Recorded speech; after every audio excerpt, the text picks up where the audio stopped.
Hello everyone and welcome back to our virtual Mishnah Berurah share. We're holding in Mishnah Berurah Chelik Vav.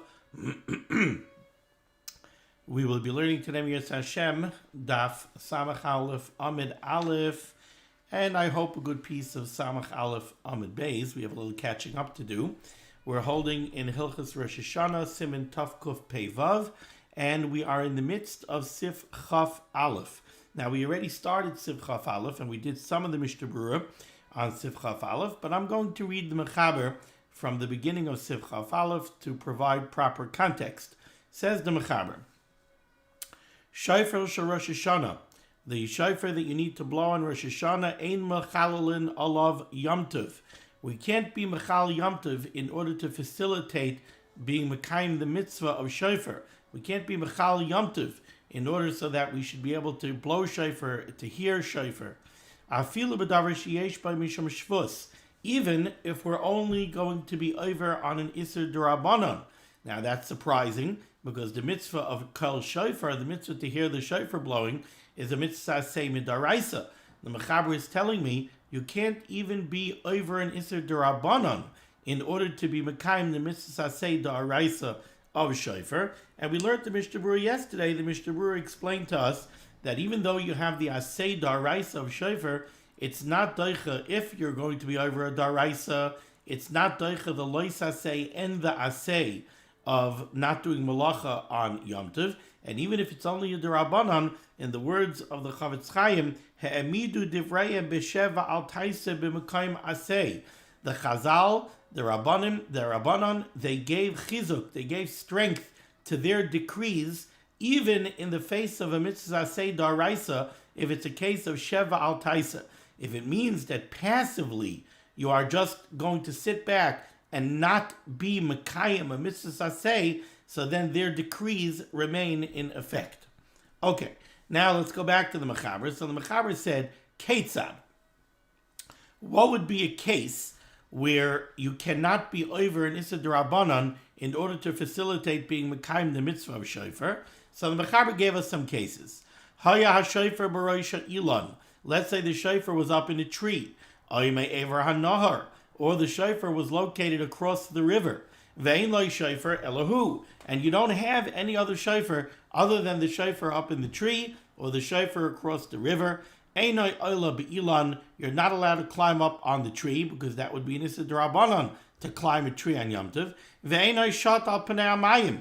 Nor can you go swimming in the river kedei lahaviyai in order to go get the shofar. But vayidei eno Yehudi mutter. But if you want to instruct a non-Jew to go climb the tree or instruct a non-Jew to go swim across the river, that's mutter. That would be permissible. Devi shvus to shvus, because this would be the case of a double d'Rabbanan. The whole isser involved, the isser of climbing the tree or the isser of swimming across the river, is only an isser d'Rabbanan. And Amira la'akum, asking a non-Jew to perform a malacha for you, is also an issa d'Rabbanan. So if you have two d'Rabbanans, you have a shvus to shvus, b'makay mitzvah, in the place where you're trying to be mekayim the mitzvah of shofar, that would be mutter. Now the Ramah gives a very nice explanation of the meaning of shvus to shvus over here in the parentheses. Says the Ramah, Pirush, what does this mean? That it's an isser of a shvus to shvus. Isser amira le'ena Yehudi be'isser da'araisa, the prohibition to instruct a non-Jew to perform even a malacha da'araisa for you on Shabbos or Yom Tov, hu mishum shvus. That's only an isser d'Rabbanan. Sha'amru chazal lishbais mizah amira le'ena Yehudi. Really, on Shabbos or on Yom Tov, if you want to instruct a non-Jew to do forbidden malacha for you, that's not an isser da'araisa. That's only an issa d'Rabbanan. Even though you're instructing the non-Jew to perform malacha daraisa, but for you to tell the non-Jew to do it is only an issa d'Rabbanan. So that's one d'Rabbanan. Ubi issa d'Rabbanan, and if you're instructing the non-Jew to do an issa d'Rabbanan, not an issa daraisa, hu shvus to shvus, that would be a shvus to shvus, a double d'Rabbanan, uvi b'kay mitzvah like gazru, and in the place of a mitzvah, the chachamim were not geyser on such a thing. V'ayin le'el simin shin zayin sif hey. Now let's go to the Mishnah Berurah. We were up to Mishnah Berurah ois katan pei daled. Says the Mishnah Berurah, Ketzad. What is a case where you have where you're not allowed to be over an Issa D'Rabbanan in order to be Mekayim the mitzvah of Shofar. So the Mechaber gave us two cases. He gave us the case of climbing a tree to get the Shofar and the case of swimming across the river to get the Shofar. Says the Mishnah Berurah is cut and pay dalad ketzad. V'hu hadin, the Chavetz Chaim says the same halacha would apply. She'ein mevi'in oisai michutz l'tchum. Let's say you need a shofar, and the shofar is located outside of the tchum. The shofar is outside, more than 2,000 amas outside the city limits. And we know that we have an isser of tchumin. You're not allowed to go outside of the tchum on Shabbos or Yom Tov. Ve'ein leile chutz l'tchum k'tei l'shmaya kol shofar. So these are another two cases the Chavetz Chaim is giving where you might think you could be over an Issa D'Rabbanan in order to get the shofar. Let's say the shofar is outside of the tchum. No, you can't be over the Issa D'Rabbanan of traveling outside the tchum in order to get the shofar. Or, let's say it's not a question of getting the shofar. Let's say you don't have a Baal Tekeah where you are, but you know that they're blowing shofar outside of the city limits, outside of the tchum. Are you allowed to go outside of the tchum in order to hear shofar? No. And continues the Chavetz Chaim, for hu hadin kol Issa D'Rabbanan, the same halacha would apply to any Issa D'Rabbanan. You're not allowed to be over any Issa D'Rabbanan whatsoever in order to be mekayim the mitzvah of shofar. Kegoin, for example, nafal alav gal avonim. Let's say a pile of stones fell on top of the shofar, and now the shofar is located underneath the pile of stones. Sha'asal l'taltal ha'avonim k'dei litloi. You're not allowed to remove the stones in order to get to the shofar, to unbury the shofar. We know that eitzim va'avonim, stam pieces of wood and stones, are a primary example of muktzah.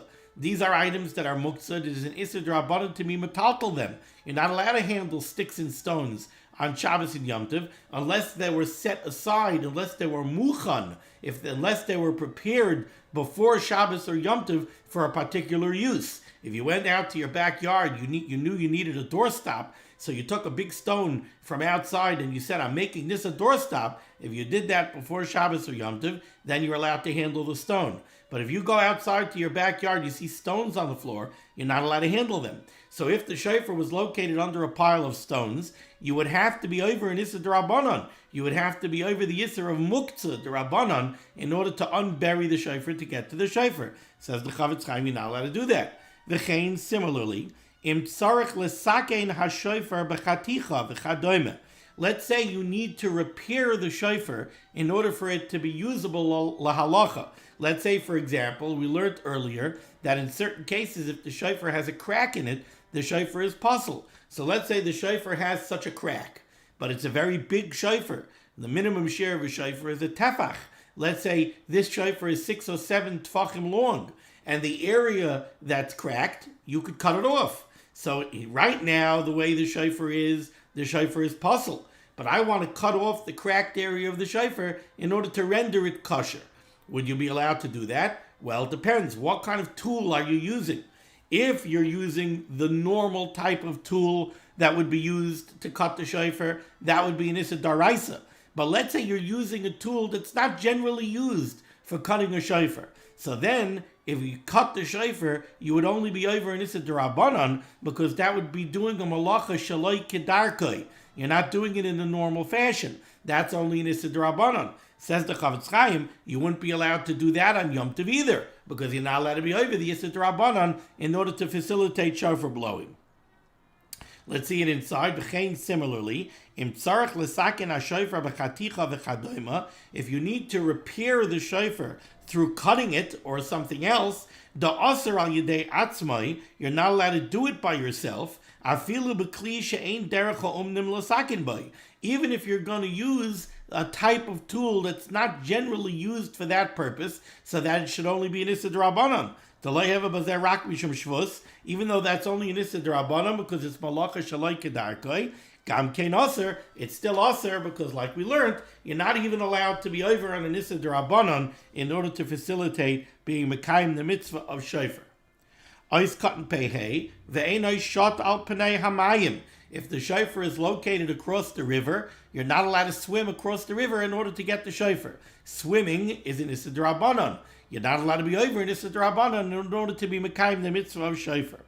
Says the Chavetz Chaim, umitam zeh, for the same reason, hu hadin, the same halacha applies. The asar la'avar b'ma'abara shekarin pram. You're not allowed to cross the river using some sort of small raft that was called a pram. Oy b'svina ketana, or some other type of a small boat. You wouldn't be able to get into a canoe or into a kayak and go across the river in order to go get the shofar. Kedei lahavi ha-shofar, to get the shofar. Oy l'skay hasham, or to hear shofar blowing on the other side of the river. Because according to most shitas, the same gezerah that asers swimming also asers going in a boat on the water. Achein, however, if there's no other way at all for you to be mekayim the mitzvah of shofar, das achai yodam, it's the opinion of the chai yodam, shemuter im hagoya avirena ve'ein ha-Yisrael misayeh klal. The chai yodam says that if this is the only way to be mekayim the mitzvah of shofar, then the chai yodam says you're allowed to go into some sort of a small craft in order to go cross the river and be mekayim the mitzvah of shofar. V'ayin b'reish siman taf reish lametes siv katan aleph mashe nichtav bazeh. The reason it seems is because there are those shitas that hold that going into a small craft in the water is not included in the gzera where the chachamim asered swimming. So if there's no other choice, if this is the only way you could be mekayim the mitzvah, then we would rely on those shitas who hold that this was not included in the gzera, and the chai yodam says you would be allowed to do that. Ois katan pevav vayidei nachri mutter tehevi shvus teshvus. The Mechaber said, if you want to instruct a non-Jew to perform an Isser D'Rabbanan so that you could be mekayim the mitzvah of shofar, that would be okay because that's a case of a shvus teshvus b'mekayim mitzvah. That's a double D'Rabbanan in the place of a mitzvah. And again, what's the double D'Rabbanan? Amir la'akum itself is only an Isser D'Rabbanan. Even Amir la'akum on a daraisa, if to instruct a non-Jew to make a fire for you, which is an Issa Daraisa, it's only an Issa Darabanan, the Amir La'akum. Over here, Amir La'akum on an Issa Darabanan is a double Darabanan, that's a Shvus B'Makkah Mitzvah. Says the Chavetz Chaim, Vayidei Nachri Mutter Dehevi Ulefizeh, according to this psak of the Mechaberis here, Efsher, the Chavetz Chaim says it's possible to say that Afilu B'Makkah Sheyesh Lo Shofar. Let's say you do have a shofar, Rak She'enoi Shal Ayil. However, it's not a shofar, Shal Ayil. We learned earlier that there are many different types of animals whose shofar is kosher for use on Rosh Hashanah, but the mitzvah min amuvcher is to use a shofar Shal Ayil. Says the Chavetz Chaim, if shvus b'makkah mitzvah is okay, so possibly it would even be okay to do a shvus to have an amir la'akum to go get you a shofar Shal Ayil. Even though you might have a shofar of a different kosher animal that you could use to be mekayim the mitzvah, but you want to be mekayim the mitzvah b'hidura, you want to use a shofar Shal Ayil. His Chavetz Chaim says efsher, and he brings this down from the Darkei Moshe, but he asks a question on it, but he brings down from the Darkei Moshe, possibly we could say, afilu b'makom sheyesh lo shofar rak she'eino Shal Ayil, the mutter lahavi al yidei nachri shofar Shal Ayil, the mitzvah ba'ayil. Okay. Now we go to Siv Chav Beis, 2 lines off the bottom in the Shulchan Aruch. Im eina Yehudi hevi shofar michutz latchum. If a non-Jew brings a shofar on Rosh Hashanah from outside of the tchum, says the Mechaber, toikin bay, you're allowed to go ahead and blow it. Now, what the Mechaber is telling you, the chiddush that the Mechaber is telling you is that we know if a non-Jew brings an item from outside of the tchum on Shabbos or on Yom Tov, that item is aser b'hana. You're not allowed to use, I shouldn't say the words aser b'hana, you're not allowed to use that item. So for example, if a non-Jew brings food on Shabbos or on Yom Tov from outside of the tchum, you're not allowed to eat that food on Shabbos or on Yom Tov. Now exactly who's not allowed to eat it and exactly who's not allowed to use it, those are more complicated halachos, but there definitely is such an isser that when a non-Jew brings something from outside of the tchum on Shabbos and Yom Tov, you're not allowed to use that item on Shabbos and Yom Tov. Yet, over here it says the Mechaber, if the non-Jew brought the shofar from outside of the tchum, then you are allowed to use it for blowing shofar. Now, the first problem that the Chavetz Chaim is going to have over here is that this Bechaber at face value seems very strange. Because we just learned in Sif Chaf Aleph, that you're not allowed to be over an Issa D'Rabbanan in order to be Mekayim the mitzvah of Shofar. But you are allowed to instruct a non-Jew to be over an Issa D'Rabbanan, so that you should be able to be Mekayim the mitzvah. Now, the Isser of Tchumen, especially on Yom Tov, the Isser of Tchumen is an Issa D'Rabbanan. So, in accordance with the halachos that we learned in Sif Chaf Aleph, you are allowed to instruct a non-Jew to bring you a shofar from outside of the Tchum, because that's a mirla akum on an Issa D'Rabbanan. It's a shvus to shvus. So you could go over to Tony and say, listen, Tony, we got to blow the horn today. It's our new year, and we left the horn outside beyond the city limits. We're not allowed to go get it. Please go and get it and bring it to the shul. So your mamish instructing him to do it. And in Sif Chaf Aleph, we said that that's mutter. So if it's mutter to go tell Tony to go get the shofar from outside of the Tchum, do we need the Mechaber to tell me in Sif Chaf Beis that after he brings it from outside of the Tchum, you're allowed to blow it? That seems to be very obvious. So let's take a look at the Chavetz Chaim here, Ois Katan Pei Zayin, where the Chavetz Chaim is going to answer that question. Says the Chavetz Chaim, the Chiddush over here of Sif Chaf Beis is, Hainu afilu chutz l'shneim asar mil. The Chiddush over here is that even if the non-Jew is going to bring the shofar from 12 mil outside the city, 12 mil is 24,000 amos. The Isser of Tchumen is 2,000 amos. Over here, the non-Jew brought the shofar from much further away. He brought the shofar from 24,000 amos beyond the city limit. Why does that make a difference? It explains the Chavetz Chaim to have a daraisa l'kama poskim. According to many poskim, there is an issa d'Rabbanan of Tchumen, but then there's also an issa daraisa. Once you reach 24,000 amos outside the city limits, that's already an issa daraisa to bring something from there. Now that you would not be allowed to tell the non-Jew to do. That would not be a shvus to shvus. That would be a single d'Rabbanan. That's a mirla akum on an issa daraisa. So you're not allowed to tell the non-Jew to go bring the shofar from 24,000 amos away. But what if he did bring it? Not per your instructions. You didn't tell him to. You didn't ask him to. He showed up in town and he said, oh, you don't have your horn? For the new year, I brought one. Where'd you come from? It came from 2 cities away.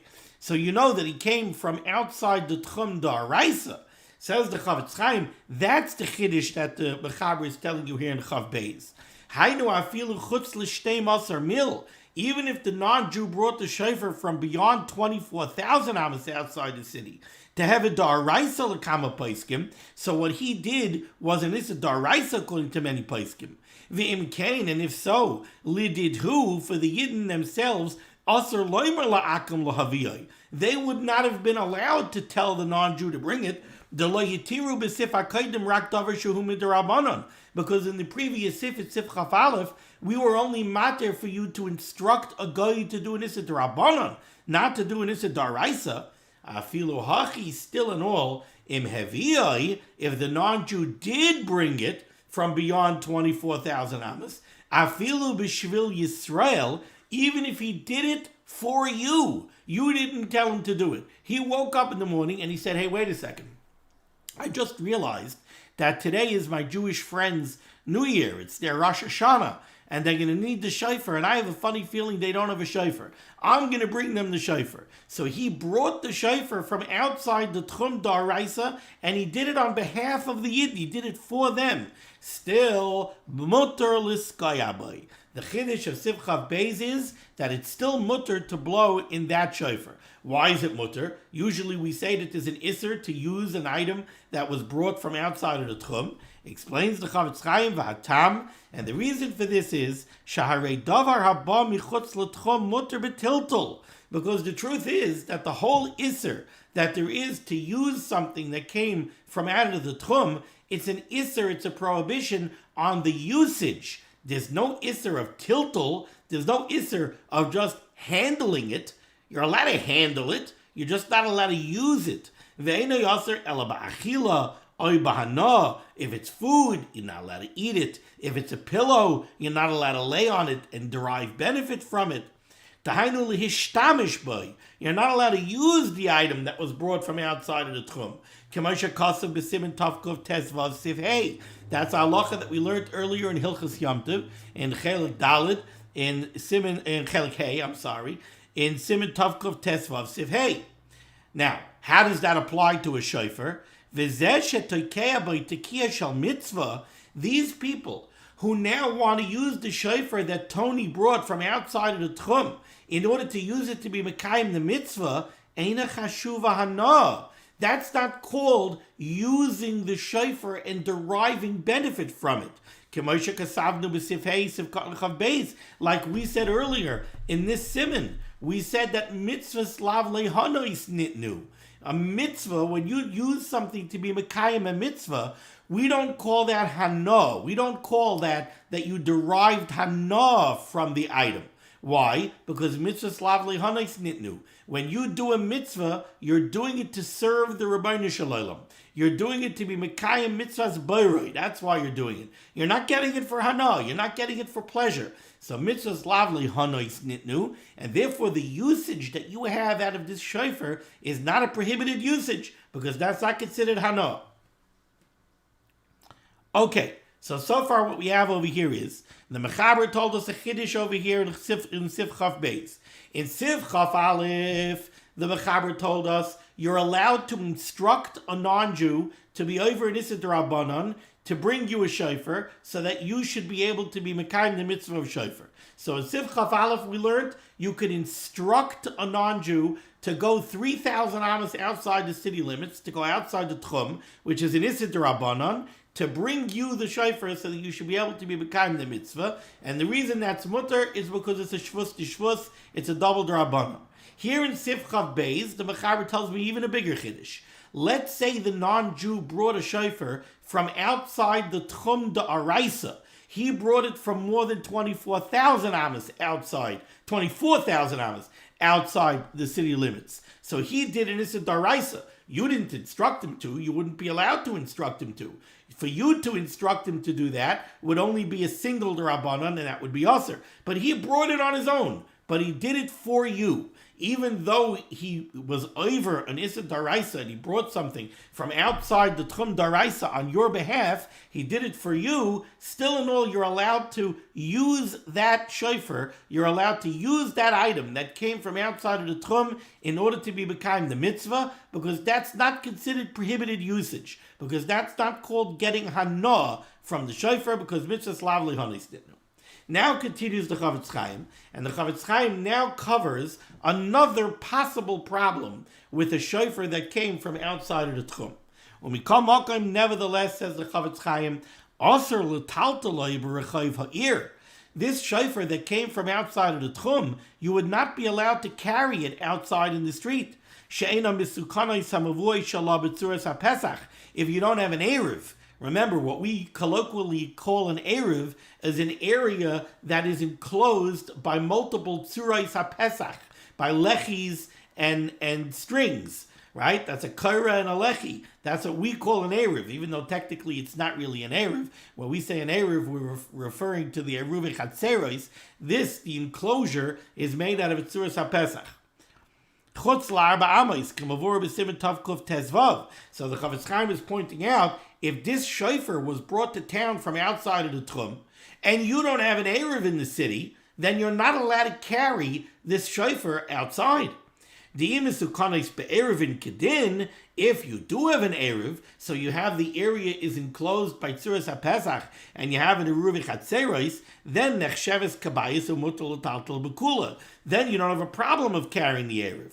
So exactly what is the Chavetz Chaim telling me here? The Chavetz Chaim is pointing out, we know that when an item comes from outside of the Tchum into the Tchum, that item is not allowed to be carried more than 4 amas from where it was brought. The same way, if a person leaves the Tchum, Kolzman, you're in the city, you could travel back and forth in the entire city. You go outside of the Tchum, now you only have 4 amas. You're only allowed to travel 4 amos. But if you're in a house, you could travel throughout the entire house. The same halacha applies to an item that came from outside of the tchum. When an item comes from outside the tchum, it now only has 4 amos. But if the city is enclosed with an eruv, then the entire city is considered one rishus hayachid, and then the item could be transported throughout the city because it's all considered one rishus hayachid. Now another interesting halacha. Says the Chavetz Chaim, Yisrael sheshalach shofar le'ir acheres al yedei nachri kaidem Rosh Hashanah. A Yid knows that there's a neighboring city that doesn't have a shofar. So he made it his business to give a shofar to a non-Jew, and he asked the non-Jew, please bring this to the next city, bring it to the Yidden of the next city, so that they should have a shofar for Rosh Hashanah. And the next city is outside of the Tchum. So Yisrael sheshalach shofar le'ir acheres. A Yid sent a shofar to another city outside the Tchum. Al yedei nachri, he gave it to a non-Jew to bring it. Kaidem Rosh Hashanah. And he dispatched the non-Jew to bring it before Rosh Hashanah. V'nis'akev hanachri. And the nachri, the non-Jew, was delayed. He wasn't able to bring it right away. V'hevi bir Rosh Hashanah michutz latchum. And he brought the shofar to town on Rosh Hashanah, from outside of the tchum.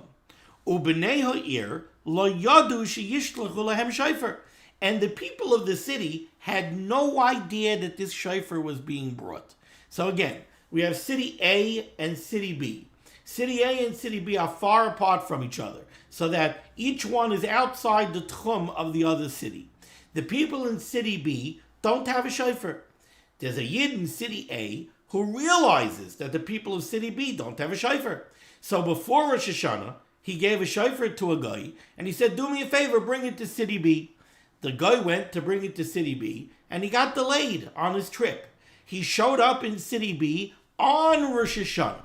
So on Rosh Hashanah, he brought this shofar from outside of the tchum. And the people in city B had no idea that the shofar was coming. They had no idea that this Yid in city A sent them a shofar. The shofar showed up, and now they're all excited. Wow, look at that. We thought we didn't have a shofar. We have a shofar. Says the Chavetz Chaim, Ein litaltaloi, you're not allowed to be metaltal that shofar. That shofar is muktzah, and we're going to see why in a moment. V'af liskoyaboi, you're not even allowed to blow that shofar to be mekayim the mitzvah, im efsher ba'acher, if there's another shofar.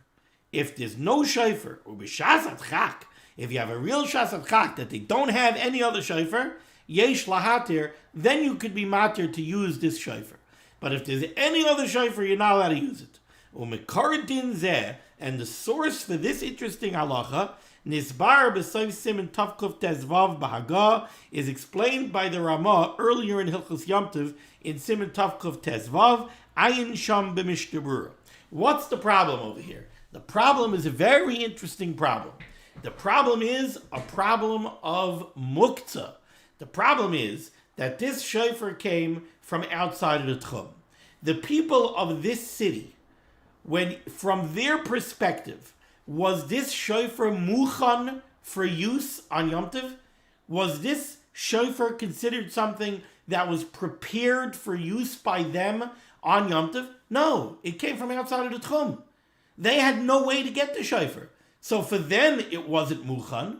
So for them, this shofar is muktzah. Now, you want to say, well, the Yid who sent it, maybe he was making it. Maybe we could look at it, we could say, well, he was making the shofar for them. Not really. It's hard to say that he was making the shofar for them because he wanted it to come before Rosh Hashanah.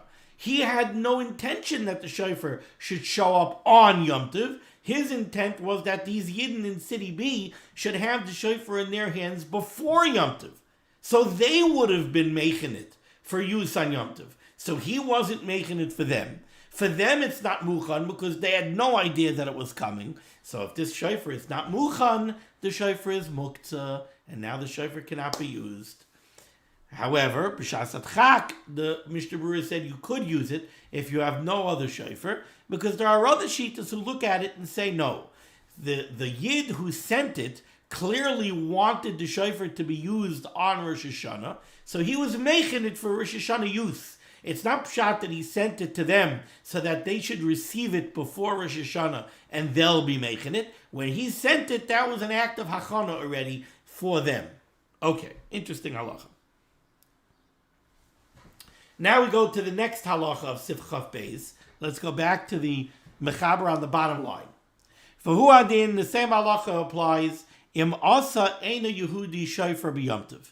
Let's say a non-Jew makes a shofar on Yom Tov.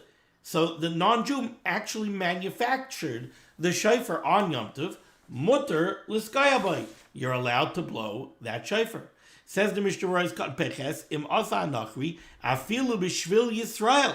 Even if the non-Jew went ahead and did Isurei Daraisa, and he manufactured a shofar on Rosh Hashanah for the Yidden of the town, still the Yidden are allowed to use it. Again, for the same reason. Even though typically when a non-Jew does a malacha for you on Yom Tov, on Shabbos or on Yom Tov, you're not allowed to use that item. Over here you could do it because Mrs. Lavli Hagisnitnu.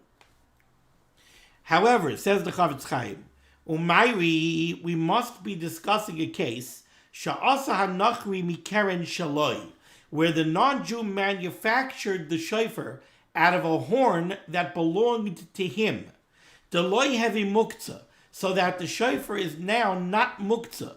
Deloi asak daite mine, because the Yidden of the town were never mesiach das from that shofar. What does that mean? If it belongs to a non-Jew, the rule is hakol muchan, eitzel hanachri.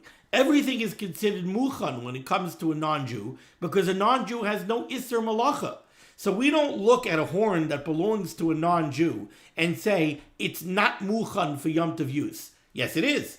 If the non-Jew will turn it into a shofar, which he's allowed to do on Yom Tov, he has no isser malacha, so then it will be available for use. So we're not going to look at a horn that belongs to a non-Jew and say it's not muchan. Yes, it is. It is muchan.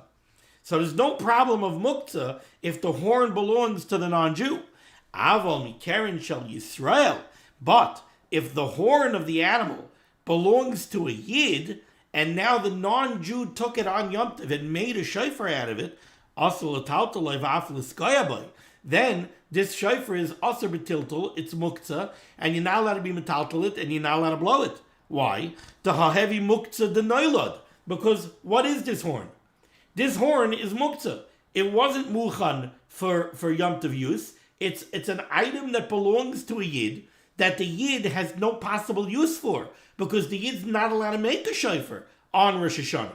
So this horn is muktzah. And not only that, it's even a very chamradika muktzah. It's a muktzah of noilad, because it was a horn, and on Yom Tov it was fashioned into a shofar. So it underwent an intrinsic change. It changed from being a horn to being a shofar. It's a different object than it was before. That's a very stringent form of muktzah. That's the muktzah of noilad.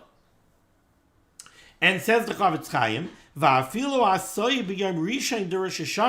even if the non-Jew manufactured it on the first day of Rosh Hashanah, asur gam kein b'yom sheni, it's even asur on the second day of Rosh Hashanah, kedin beitza shenolda b'rishon da'asur gam b'yom sheni, like the halacha we learned in Hilchos Yom Tov, which is that if an egg was laid on the first day of Rosh Hashanah, it's even asur on the second day of Rosh Hashanah, which is atypical of what we normally say by Yom Tov. Normally we say that if an egg was laid on the first day of Yom Tov, it could be mutter on the second day of Yom Tov because of a miman of shach. If the second day of Yom Tov is kodesh, then the first day of Yom Tov was chayil. So then the egg was laid on a weekday, and it's mutter on the next day on Yom Tov. If the first day of Yom Tov was Yom Tov, so that the egg was laid on Yom Tov, well then the second day of Yom Tov is chayil. It's a weekday, and there's no reason to answer the egg. So normally that's what we would say by 2 days of Yom Tov in Chutz La'aretz. Not so by Rosh Hashanah. Rosh Hashanah we say is a Kedusha Arichta. The 2 days of Rosh Hashanah are considered one lengthy day of Yom Tov. So therefore, even if this shofar was manufactured on the first day of Yom Tov, it is still muktzah on the second day of Yom Tov. However, says the Chavetz Chaim, when we come up, nevertheless, Im ein lahem shofar achar klal, if they simply don't have another shofar to use, yesh lismay chadas hapoiskim dematirin noilud b'yomtiv, we could rely on the opinions who hold that there is no muktzah of noilud on yomtiv, v'liskay habay, and you could blow the shofar, kedei shaloi levatel hamitzvah hasei, so that you should not be mevatel the mitzvah hasei of shofar. And you could even blow it on the second day of Rosh Hashanah, which in essence is really only a mitzvah d'Rabbanan, since we really know which day is Kodesh and which day is Chayil. And furthermore, as long as you're holding this technically muktzah shofar in your hand, you could blow even the extra kolos that we blow on Rosh Hashanah, which are only based on a minig. But if you blow the 10 kolos of the real chiyuv, and then you put this shofar of noila down, you should not pick it up again in order to blow the tekiyas that are only a minig. The achronim write, all of the shofars that we have been talking about that we consider to be puzzle, hein psulim, they are puzzle, bein b'yom rishon, bein b'yom sheni, both for blowing on the first day of Rosh Hashanah as well as for blowing on the second day of Rosh Hashanah. We do not differentiate between the 2 days. We don't say that shofar on the first day of Rosh Hashanah is a da'araisa and therefore it's more chamer, while shofar on the second day of Rosh Hashanah is only a d'Rabbanan, and therefore we could be makel, and therefore there are things that passel a shofar for day 1 that do not passel the shofar for day 2. We don't say that. We equate day 1 and day 2. We treat them exactly the same. Now there would be a precedent for doing the other way, which would be, let's say, Sukkot and a lulav. We know that on the first day of Sukkot we have a mitzvah daraisa of lulav. So there are certain things that passel a lulav on day 1 that do not passel the lulav on day 2 when the mitzvah is only a d'Rabbanan. But we do not say that by shofar on Rosh Hashanah. Okay, we turn to Samach Aleph Amud Beis, Sif Chav Gimel, says the Mechaber.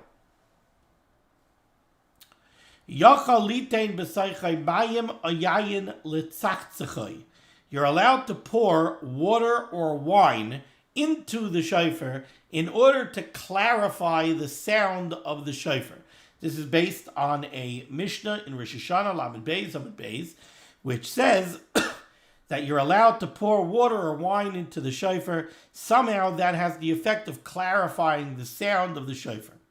Avol meraglayim, however, to pour urine into the shofar, which could have the same sort of effect, af b'choil aser, that would be aser to do even during the week. Forget doing it on Rosh Hashanah, you wouldn't be allowed to do it even during the week, even on a weekday.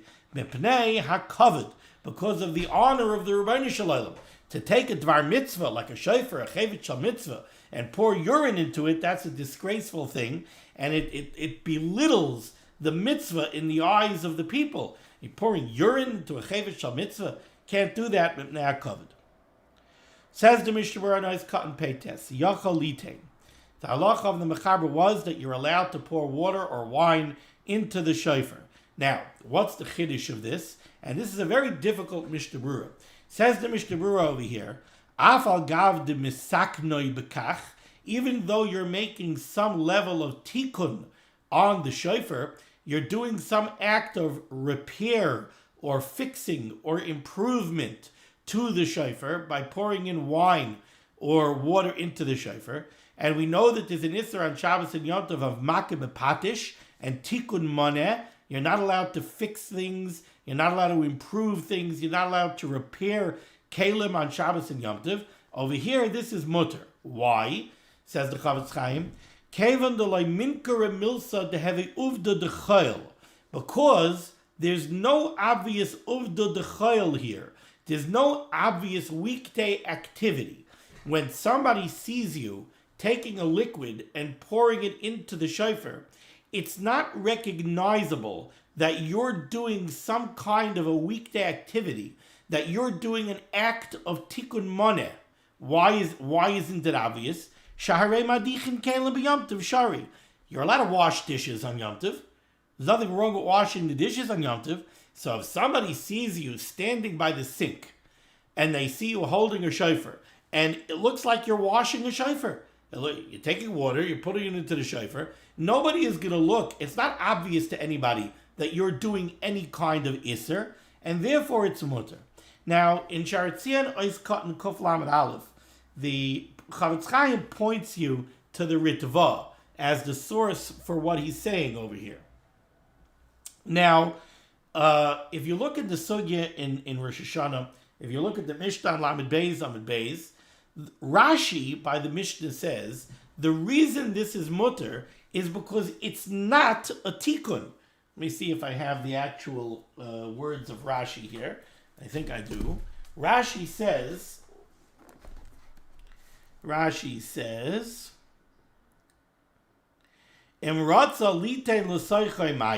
if you want to put water into the shofar, you may. And we do not say that this is called an act of tikkun maneh. Now, Rashi doesn't say why it's not an act of tikkun maneh. Rashi just says it's not an act of tikkun maneh. There are those that want to be mefarish Rashi, that what Rashi means is it's not tikkun maneh because changing the sound that the shofar makes, clarifying the sound, is not called an act of repair on the shofar. What you're doing is you're clarifying the sound.